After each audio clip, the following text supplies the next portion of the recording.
အားလုံးပဲမင်္ဂလာပါကျွန်တော်တို့ရဲ့ဒီနေ့ဗီဒီယိုလေးကနေပြီးတော့ပြန်ကြိုဆိုလိုက်ပါတယ်တော့ဒီနေ့ဗီဒီယိုလေးမှာဆိုရင်တော့ဒီ WA question တွေထဲမှာ point ဆိုတဲ့စကားလုံးလေးကိုအသုံးပြုပြီးတော့မိကုန်းတွေဖန်တီးရဲ့ပုံစံမိကုန်းကြောင်းတဲ့ပုံစံလေးကိုဆက်ပြီးတော့ရှင်းပြပေးသွားမှာဖြစ်တယ်။သုံးတဲ့ပဒံလေးအနေနဲ့ဆိုရင်တော့ point ပြင်သူ့နောက်မှာ happy verb လိုက်တယ် happy verb နောက်မှာ subject လိုက်တယ် subject ပြင် main verb လိုက်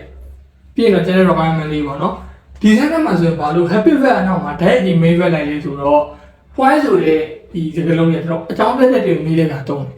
အကြောင်းပြချက်ဆိုတာတစ်စုံတစ်ခုကိုလုပ်တယ်ထောက်တစ်စုံတစ်ခုကဖြစ်ပြတယ်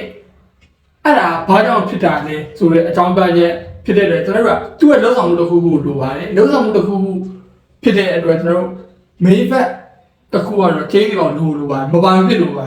ဒါကတော့ဒီ debate ဝင်နေနေရမှာ point နဲ့တခြားစကားလုံးတွေရဲ့ဒီကွာခြားချက်တွေထူပေါ့နော် okay အဲ့လိုဆိုရင်တော့တော့အနေနဲ့Why do you like candy?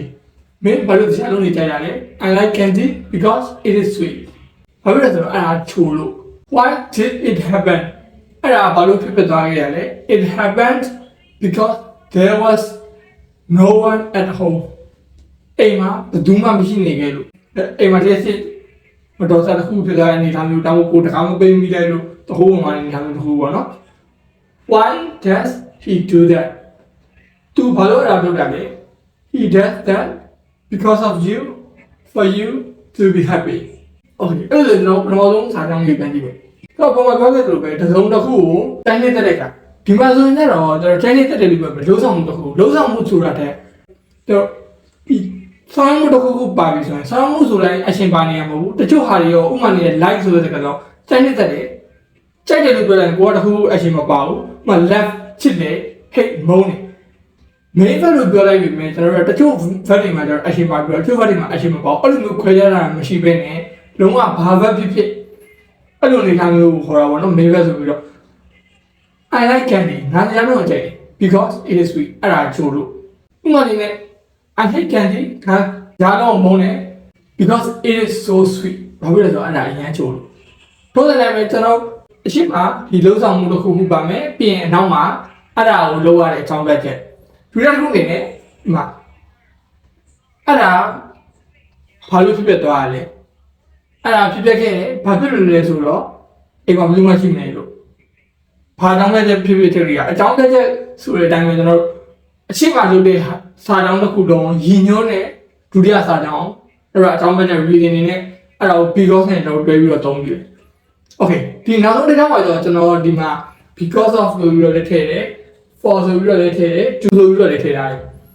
okay ဒီတော့တော့ဒီမှာဆိုရင်ဥပမာမြန်မာတွေအနေနဲ့ဆိုလည်းအကြောင်းပြချက်ပေးတဲ့အခါကြောင့်တော့ကြောင့်ဖို့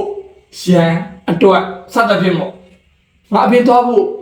အပြင်သွားရဲ့အတွက်တခုခုဝင်မလို့ရစသဖြင့်ပေါ့မြန်မာလေးစီဆိုလို့ရှိမှလည်းလို့မရှိ because ဆိုတဲ့စကားလုံးကမြန်မာလိုတိုင်းပြန်တော့ကြောင့်ချို့တော့ကြောင့်ငါတရားလုံးမကြိုက်ဒီမှာလည်းလို့ပဲဒါပေမဲ့ဒီမှာကျတော့ because of ဆိုနေ because of ဆိုတဲ့စကားလုံးကကျွန်တော်ချောင်း तू ကမင်းတော့လုပ်လိုက်တာမဟုတ်ဘူးမင်းကထိုးနေလို့ तू ကဝယ်လာပေးတဲ့ဟာမျိုးမင်းကချော်လေးပါတယ်အဲ့တော့ तू ကမင်းကိုသိတယ်ပြီးမင်းကတခုခု तू လုပ်လိုက်တဲ့ဟာမျိုး for you ကကျတော့ကိုလုပ်လိုက်တဲ့ဟာတစုံတစ်ယောက်ကိုရည်ညွှန်းတဲ့အခါအကြောင်းပြချက်ဆိုတာတဲ့တစုံတစ်ယောက်ကိုရည်ညွှန်းတဲ့အခါဥပမာအနေနဲ့ကိုကပန်းစည်းဝယ်လာတယ်ဘယ်သူကလဲအမေအတွက်I bought a flower for my mom. ငါအမေတို့ငါပန်းဝင်လာ။နောက်လို့နေတယ် to be happy. ဒီမှာ to be happy လို့ထည့်ထားမယ်။ဥပမာအနေနဲ့ကျွန်တော် I work so hard. ငါအရင်လုပ်ကြိုးစားတယ် to be wealthy ချမ်းသာတာဘူး to rich ချမ်းသာတာဘူးစသဖြင့်မှာကျွန်တော်ကိုလုပ်လိုက်တဲ့ဟာရဲ့တစ်စုံတစ်ခုကို follow မျိုးပဲတစ်စုံတစ်ခုကိုရည်ညွှန်းတယ်။ရည်ညွှန်းတဲ့ဆိုတဲ့ personality ရည်ညွှန်းတာမဟုတ်ဘဲနဲ့သူကအကြောင်းပြချက်ကြီးချမ်းသာတာဖို့အတွက်ပတ်စံရှာတယ်ဆိုတာမျိုးကျမ်းမာဖို့အတွက်ကိုယ့်ကိုခွေးဆိုင်လေဆိုတဲ့အနေအထားမျိုးတွေညာကျွန်တော်ဒီ to တဲ့စကားလုံးအသုံးပြုတယ် for ဆိုတဲ့စကားလုံးတော့ခုနပြောခဲ့တဲ့ကျွန်တော် personality ဒီဒုပုဂ္ဂိုလ်တွေညွှန်းနေတဲ့အခါမျိုးဆိုရင်အသုံးပြုတယ် because of အနောက်မှာကျတော့အကြောင်းပြချက်နောက်တော့ပြန်တော့ noun because of ဆိုတဲ့နောက်မှာအများနဲ့ noun လိုက်တယ် noun တော့မှဒီလို noun တွေဟိုကျွန်တော် direct noun တွေရှိတယ်ဟို buying selling စသဖြင့်ဝယ်ခြင်းလို့ပြောလို့ကျွန်တော် ing ပေါင်းတယ်ဒါပေမဲ့ဒီကောင်ကျတော့ noun တွေဖြစ်သွားတယ် direct noun ဖြစ်သွားတယ်အဲ့လိုဟာမျိုးတွေအသုံးပြုတယ်point နဲ့ပတ်သက်ပြီးဖြေတဲ့အခါတွေမှာတခုသိထားဖို့ကအရှင်းအစားကြောင့်ပြန်မကောက်ဘူးများသောအားဖြင့် ကျွန်တော်အရှိဗီဒီယိုတော့လည်းပြောခဲ့လို့မျိုးပဲစာကြဝါကြကြရေးတဲ့ခါမျိုးမှာဆိုရင်တော့ဒီအရေးပြန်ကောက်တယ်ဒါပေမဲ့စကားပြောပြတဲ့ခါမှာဥပမာနဲ့ why do you like candy because it's sweet because ဆိုတဲ့နေရာကြီးလို့ဆိုင်ပါတော့သူအကြောင်းပဲချက်ကိုသိညာပြတဲ့အတွက်ပြန်ဖြေချတဲ့ခါမျိုးမှာတို့ကြီးအကြောင်းပဲချက်ကိုပဲပြန်ပြီးတော့ဖြေကြတယ်ဒီအောက်ကဟာတွေမှာဖြေတဲ့ခါမျိုးမှာလည်းအဲ့လိုပဲ why does he do that သူဘာလို့အဲ့လိုလုပ်လိုက်တာလဲ because of me ငါကြောင့် I would because of you မင်းကြောင့် for you မင်းတို့ to be happy တကယ်မို့အတွက် I would to be worthy ချမ်းသာဖို့အတွက်စသဖြင့်ပေါ့ဖြေတဲ့ခါမျိုးတွေမှာတို့စကားပြောတဲ့ခါမျိုးမှာဆိုတော့ဒီအကြောင်းပြတဲ့ကနေပဲပြန်ပြီးတော့ဖြေတယ်ဒီအရှိအဆက်နဲ့ဒီတန်ကောက်ကြမလို့ဒါတော့စကားပြောတဲ့ခါပေါ့အဲ့ဒါဆိုတော့ဒီ WH1 wine ဆိုတဲ့စကားလုံးလေးကိုအသုံးပြီးတော့မေကွန်းတိစတာနဲ့ပြန်ပြီးတော့ဖြေကြပုံစံလေးကိုကောင်းကောင်းနားရတဲ့မင်းတို့လည်းမျှော်လင့်ပါတယ် WH1 why ကတော့ကျွန်တော်ဒီ WH question တွေကနောက်ဆုံးတစ်ခုပေါ့နော်နောက်ကျန်တော့ကျွန်တော် how ဆိုတဲ့ဒီစကားလုံးလေးပဲကျန်တာဖြစ်တဲ့အတွက်